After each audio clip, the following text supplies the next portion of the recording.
નમસ્કાર મિત્રો, ગુજરાતી યોજના ઉપર આપનું સ્વાગત છે। સુરત મહાનગરપાલિકાની અંદર 1000 એપ્રેન્ટિસની જગ્યાઓ બહાર પાડવામાં આવેલી છે। તેની અંદર electrician, fitter, surveyor, mechanical diesel વગેરે ભરતીઓ છે। તેની લાસ્ટ ડેટ કઈ છે, શૈક્ષણિક લાયકાત શું છે, સ્ટાઇપેન્ડ કેટલું આપવામાં આવશે અને ફોર્મ ઓનલાઈન ભરાશે કે ઓફલાઈન, તે તમામ માહિતી આજના વિડીયોમાં આપણે મેળવશું। સુરત મહાનગરપાલિકા છે ધી એપ્રેન્ટિસ એક્ટ 1961 હેઠળ સુરત મહાનગરપાલિકામાં નીચે જણાવેલ જુદા જુદા ટ્રેડોમાં નિયત લાયકાત ધરાવતા ઉમેદવારો પસંદ કરવા માટે તારીખ 25/2/2025 થી સવારે 11 વાગ્યેથી તારીખ 3/3/2025 રાત્રેના 11 કલાક સુધીમાં ઓનલાઈન અરજીઓ મંગાવવામાં આવે છે। ઓફલાઈન ભરવાના ફોર્મ નથી, ઓનલાઈન જ ભરવાના છે। ટ્રેડનું નામ આપણે જોઈ લઈએ। ઇલેક્ટ્રિશિયન જે વાયરમેન, એની 80 જગ્યાઓ છે। સ્ટાઇપેન્ડ 8050 આપવામાં આવશે। શૈક્ષણિક લાયકાતની વાત કરીએ તો ITI ટ્રેડ પાસ હોવા જોઈએ। ફિટર જેની 20 જગ્યા છે, 8050 સ્ટાઇપેન્ડ આપવામાં આવશે। ITI ટ્રેડ પાસ હોવા જોઈએ। ડ્રાફ્ટમેન સિવિલમાં 20 જગ્યા છે, સ્ટાઇપેન્ડની વાત કરીએ તો 8050, ITI ટ્રેડ પાસ હોવા જોઈએ। સર્વેયર જેની 20 જગ્યા છે અને 8050 સ્ટાઇપેન્ડ આપવામાં આવશે। ITI ટ્રેડ પાસ છે। મિકેનિકલ મોટર વ્હીકલ જેની ટોટલ 5 જગ્યા છે, 8050 સ્ટાઇપેન્ડ આપવામાં આવશે। ITI ટ્રેડ પાસ હોવા જોઈએ। Mechanic refrigeration and air conditioning total 5 જગ્યા છે, સ્ટાઇપેન્ડ 8050 આપવામાં આવશે। ITI ટ્રેડ પાસ હોવા જોઈએ। મિકેનિક ડીઝલ જેની 10 જગ્યા છે, 7700 રૂપિયા સ્ટાઇપેન્ડ આપવામાં આવશે। ITI ટ્રેડ પાસ હોવા જોઈએ। હેલ્થ સેનેટરી ઇન્સ્પેક્ટર જેની ટોટલ 150 જગ્યાઓ છે, 7700 સ્ટાઇપેન્ડ આપવામાં આવશે। ITI નો જે કોર્સ છે તે પાસ કરેલ હોવો જોઈએ। Computer operator and programming assistant જેની 180 જગ્યા છે, 7700 સ્ટાઇપેન્ડ આપવામાં આવશે। ITI ટ્રેડ પાસ હોવા જોઈએ। મેડિકલ લેબ ટેક પેથોલોજીમાં 40 જગ્યાઓ છે, 9000 રૂપિયા સ્ટાઇપેન્ડ આપવામાં આવશે। ધોરણ 12 માં કેમિસ્ટ્રી, ફિઝિક્સ, બાયોલોજી વિષય સાથે પ્લસ BSc પાસ હોવા જોઈએ। એકાઉન્ટ આસિસ્ટન્ટ જેની 160 જગ્યા છે, સ્ટાઇપેન્ડ 9000 રૂપિયા આપવામાં આવશે। બીકોમ MCOM ઉમેદવારને અગ્રિમતા આપવામાં આવશે। બીકોમ હશે તો ચાલશે, પણ MCOM કરેલું હશે તો એને પહેલા લેશે। Domestic data entry operator V2+O 180 જગ્યા છે, 9000 રૂપિયા સ્ટાઇપેન્ડ આપવામાં આવશે। BA અને BBA કરેલું હોવું જોઈએ। માઇક્રો ફાઇનાન્સ એક્ઝિક્યુટિવ જેની 120 જગ્યા છે, 9000 રૂપિયા સ્ટાઇપેન્ડ આપવામાં આવશે।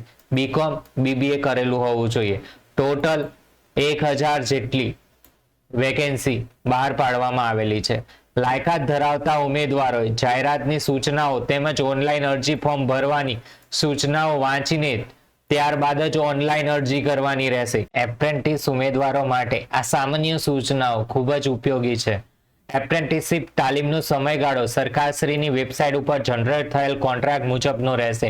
એપ્રેન્ટિસશિપ સમયગાળો પૂર્ણ થઈ તરત જ છૂટા કરવામાં આવશે। સુરત મહાનગરપાલિકામાં એપ્રેન્ટિસ તરીકે અરજી કરતા પહેલા સૌપ્રથમ દરેક ઉમેદવારે apprenticeship india.gov.in પોર્ટલ ઉપર એપ્રેન્ટિસ તરીકેની રજીસ્ટ્રેશન કરી એપ્રેન્ટિસ પ્રોફાઇલની વિગતમાં ફરજિયાત KYC અપડેટ કરવાનું રહેશે। ઉમેદવારે apprenticeship india.gov.in પર પોર્ટલ ઉપર એપ્રેન્ટિસ તરીકેની રજીસ્ટ્રી કરી KYC તથા એપ્રેન્ટિસની પ્રોફાઇલની વિગત અપડેટ કર્યા બાદ જ સુરત municipal.gov.in ઉપર જઈ ઓનલાઈન અરજી કરવાની રહેશે। ઓનલાઈન અરજી સુરત municipal.gov.in ની વેબસાઇટ ઉપરથી જ કરી શકાશે।